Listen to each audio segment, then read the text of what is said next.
तर आपण सगळे मिळून या ठिकाणी सशक्त महाराष्ट्र बनवूयात, प्रगतशील महाराष्ट्र बनवूयात, असं विधान मुख्यमंत्री देवेंद्र फडणवीसांनी पुण्यामधील भाषणामध्ये केलंय. पाहूयात मुख्यमंत्री नेमकं काय म्हणतायत.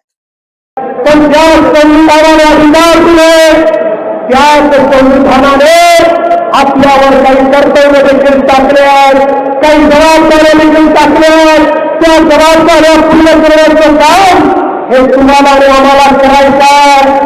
हा नवीन भारत आहे.